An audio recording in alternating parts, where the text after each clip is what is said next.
Hi everyone, welcome back to my podcast. My name is Alliyah, and in today's episode, I want to talk to you about how your mindset is literally in control of everything that you're doing. And today, I want to talk about whether or not you're living in a live to die mindset or a live to thrive. So, if you actually want to hear more about this, stay tuned as we get into today's episode. When I say a mindset of live to die or live to thrive, what I'm talking about is having the mindset where we're just coasting through life and we're staying within our comfort zone and we're not actually pushing ourselves to achieve anything big, or we're living in a mindset where we're thinking about what we want to achieve next, which boundary we want to knock down next, where we want to be, say, in 2 years' time, 5 years' time, even 10 years down the line, or even start thinking about what we want our legacy to be when we're actually no longer around on this actual plane. Now, that's quite a big way of looking at it, but what I've realized is so many of us are actually living on a live to die type of mindset, which is we're just about coasting through, we're just about getting through, we're not challenging anything, or if we are challenging it, we're doing it in small doses, but we're not living it to the best of our capabilities. And rather than rock the boat or rather than achieve bigger and bolder things, we're quite content with not actually doing anything that could potentially be revolutionary. And that's quite a scary thought, because when you think about it, life is a gift. And how crazy does it sound to think that we're quite happy to just live a mediocre life and not live our best life when we know our time on earth is actually limited and we can't actually purchase extra time? The time that you have is the time that you have. There's no extras, there's no way of adding a bolt on, there's no way of extending it. What you've got is what you've got. And if you're sitting there and you're quite happy just to live a mediocre life, live a mediocre way of living day in, day out, then that's quite crazy, isn't it, really? You don't want to live the best life. You don't want to do all the things that you dreamed of as a child. You don't want to push the boundaries. You don't want to see what's on the other side of your fear. Why? Because you don't want to be out of your comfort zone? Is it easier to stay in your comfort zone? Of course it's easier to stay in your comfort zone.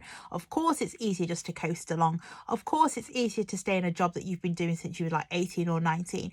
Of course it is easier to stay in a relationship that, your parents lined up for you, and obviously you've got something in common with them because your parents said that you have. Of course these are all easy. Yes, there's going to be people out there screaming, well, no, it's not. It's hard. You don't know how hard it is. I do know how hard it is to end that cycle. But I also know how easy it is to remain on that hamster wheel. And I'm talking to those people that are sitting there thinking right now, oh, hang on, I don't want to live a mediocre life. I do want to come off this cycle. I do want to come off this hamster wheel. I do want to achieve more in life. I do want to live a better life. I do want to live my best life. I do want to live by my own standards. I do want to smash goals that I've set. But I don't know if I'm ready, or I don't know if now's the time. You need to make today the day where you're actually deciding that you're going to live to thrive. Because if you keep stalling, you're going to continue stalling and stalling and stalling and stalling. And trust me, you're just going to keep doing it because it's the easy option. You're not actually going to challenge yourself, because unless you've got a team of people behind you that are constantly saying, hey, hang on, you need to do this, you've got no one there to motivate you, and you haven't actually got anybody to hold you accountable either. And that is the reason why you're going to stay in that bubble and you're going to stay in that same position and not move and not try to challenge yourself, because it's going to be easy and because no one's holding you accountable. Now, say, for example, you do want to achieve amazing stuff, you do want to live to thrive, then one of the best things you can actually possibly do is actually get yourself an accountability buddy. Now, accountability buddy is basically one of your friends or loved ones who's trustable, who basically is going to keep at you and keep asking you how far you are in terms of what it is that you're trying to achieve. So if you've set a goal, where are you with that goal? If you're trying to bring about transformation in your life, say you're trying to improve your mental health, they'll want to know how many times you've been meditating, how does it feel, how are you feeling, how are you doing?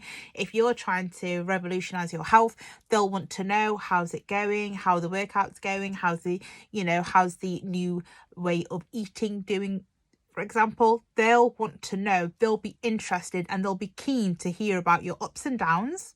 So, they're going to factor in that not everything's always going to be rosy, but they'll want to be there for you because they know how important it is to you and your well-being and for you in general, that they're going to be there and literally be your biggest cheerleader, be your coach, be your teammate, whatever you want to call them. They will be there. They will ride shotgun. They will be your co-pilot.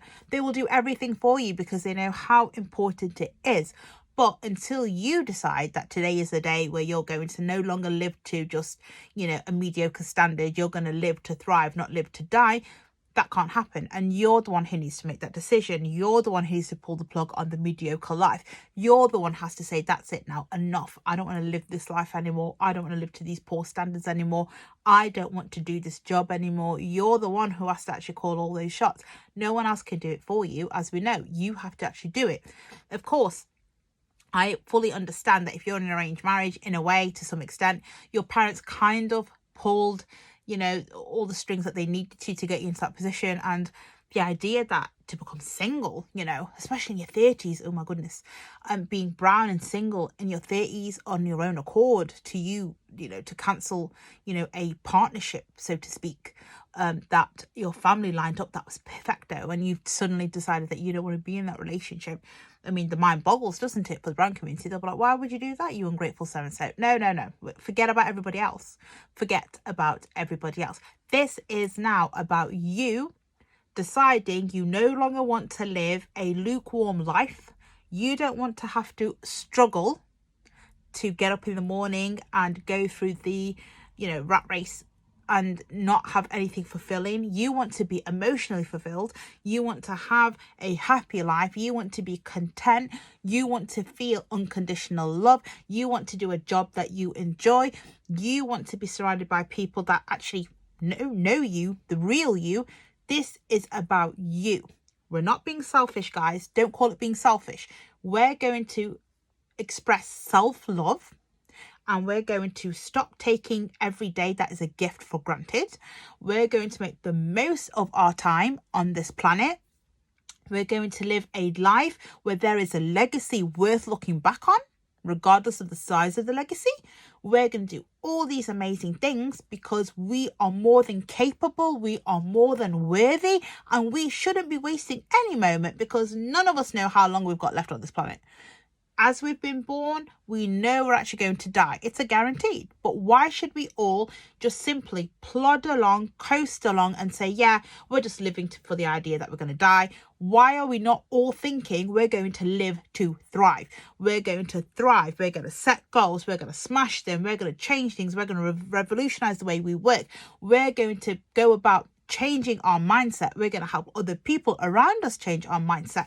We're going to lead revolutions, mini revolutions within our own communities. We're going to raise children that know more about the world than we did. We're going to make our families more environmentally aware of situations. We're going to actually promote spirituality. We're going to show our family and friends that just because somebody sits down and meditates does not make them any less of a Muslim or any other religion. It just means that they're able to tune into themselves, they're able to self-reflect, they're able to progress, and they're able to hear themselves think clearly and make better, more focused decisions because they are content sitting there and being able to listen to those messages coming to them. We're going to do much more for the future generations and this generation than maybe others were unable to do so because they did not have the access to the information that we have access to. Now, you hear people saying that we're more woke of a generation. Well, what does that actually mean? Now, when I first heard that, it was like, yeah, of course, we need to be woke. We need to be this, we need to be that. No, what we need to understand is that a lot of the things that are happening in the world right now have been going on for a very, very, very long time. There's no denying it. When people say to me things like, oh, the Pakistani revolution and the Indian, partition took place in 1947. Yes, that's the date you've got down. It was hundreds of years of a battle behind that date that led up to that moment. We need to educate ourselves enough to understand what this woke thing is.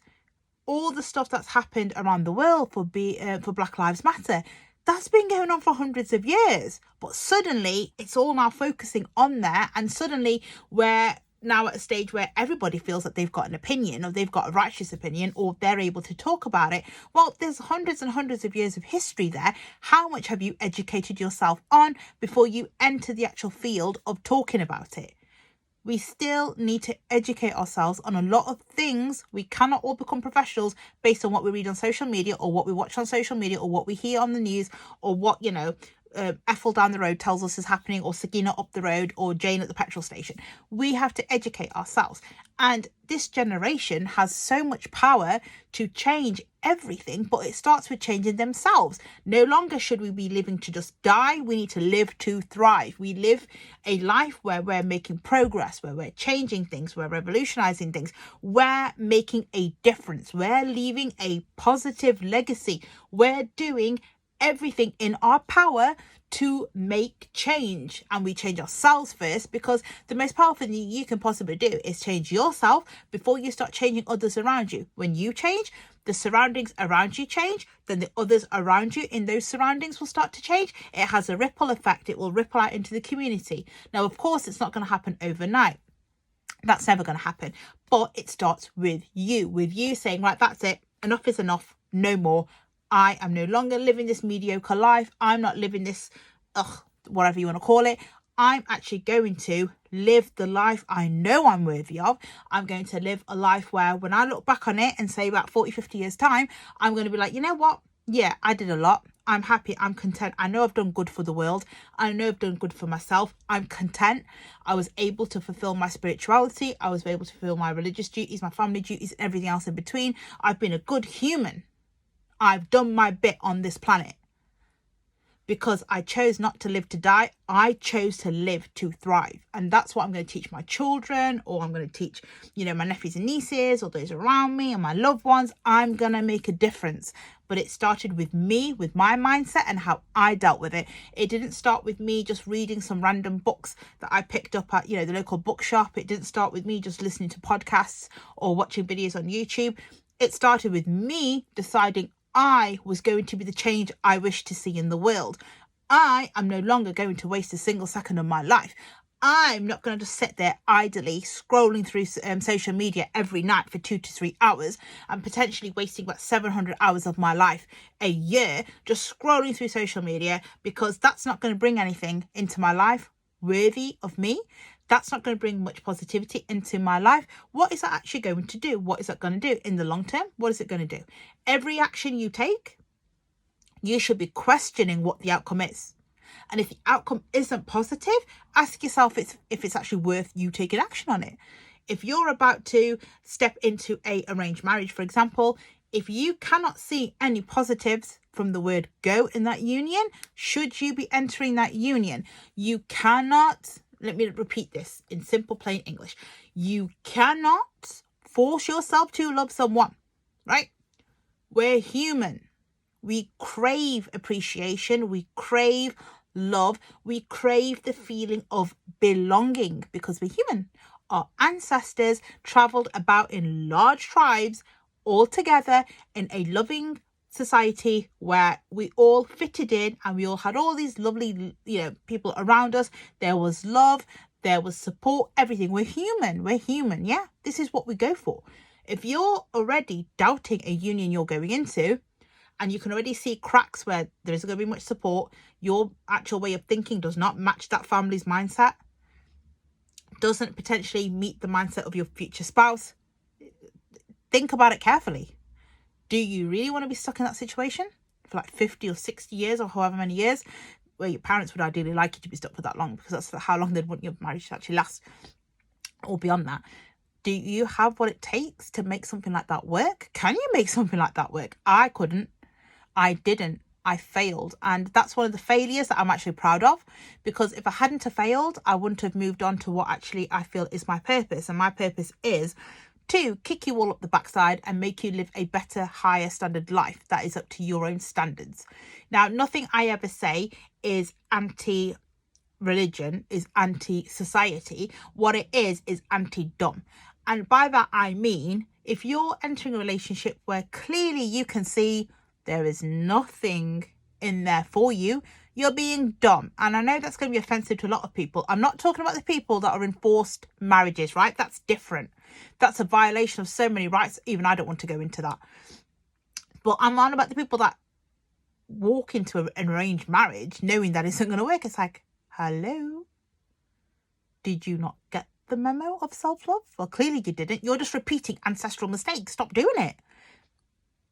I'm talking to those people. I'm also talking to those people that blindly go to university, study for a degree that their family approved of, knowing it's not the subject for them, come out of university, get into a job, don't like the job, drag themselves in and out of work day in, day out, and then say about 8-9 years in, they're starting to suffer from a lot of fatigue. They can no longer drag their body in and out of work.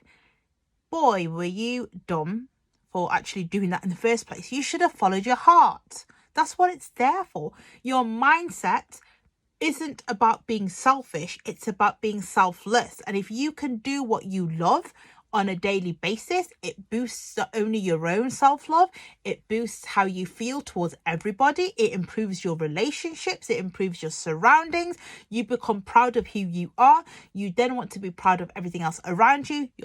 Your surroundings change, the way you think change, the way you are with other people change, it improves your relationships in general. You need to have that type of mindset, not a one that, okay, fine, I'll just do that degree because my parents want me to do it. I have met people along the way that actually only went to university because their parents wanted them to, because their parents' relatives' son had gone to university, and we need you to go to university too so we can keep up with the cons down the road. No, seriously, don't do it. Firstly, why spend all that money on a piece of paper that you actually don't want and won't appreciate? Secondly, don't get into that idea of to prove such and such person right or wrong, because once you're on that slope, amigo, it is slippery as hell. You're literally going to slip all the way into hell. There is no other way of putting it. I'm not going to sugarcoat that for you. We need to start putting ourselves first. Self-love, idea of no longer just living to die, we're living to thrive. And then we start to change ourselves, and then steadily we're going to change those around us. We're not going to sit around and waste our lives trying to prove other people right or wrong. That's just stupid, a waste of time, and pretty much dumb. There's no way of looking at it. It's just dumb. We're not doing that. We're going to live with purpose. We're going to find our purpose. Now, if you're sitting there thinking, I don't know what my purpose is, okay, that's fine. But you're going to go and discover it, because you're not going to waste your life sitting around saying, well, I don't know what my purpose is. Go discover your purpose. Discover what makes you tick. Discover what you love doing. Discover what it is that you can do that can potentially make others feel good too. Because that's normally what happens with purpose.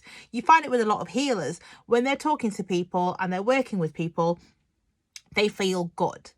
And it is their call, and that's what they were meant to do, and they do it, and it's absolutely fantastic, because I've met so many healers along the way, and they're like, oh, at first I used to think I was just an interfering busybody, and then I discovered that actually when I talk to people and when I work through their problems with them and just being their support, it gives them such a boost that they're able to work through their problems and they're able to recover from what it is that they were going through, and it makes me feel good.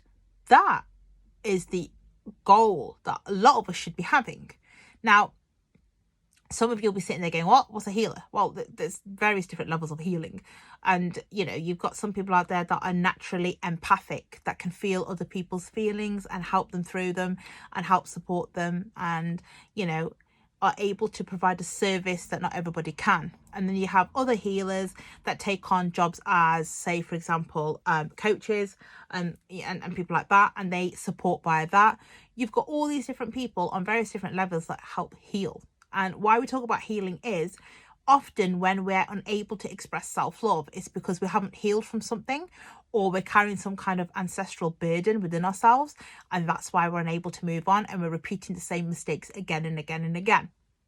Now, one ancestral burden that a lot of people often come across, especially within the brand community, is repeating the same family structure or ways of operating family that the ancestor did. So, for example, say in a family where children are treated as nobodies because their mother was treated like a nobody by her mother-in-law, so by the children's grandmother, that's continued on to the next generation. So when that lady has had children, the children have grown up and got married, she's treated her daughter-in-law that way, she's treated her grandchildren that way, and the cycle continues because there was no self-love, there was a lot of abuse, and it's just continued because that's the way that family operates. And you see it a lot.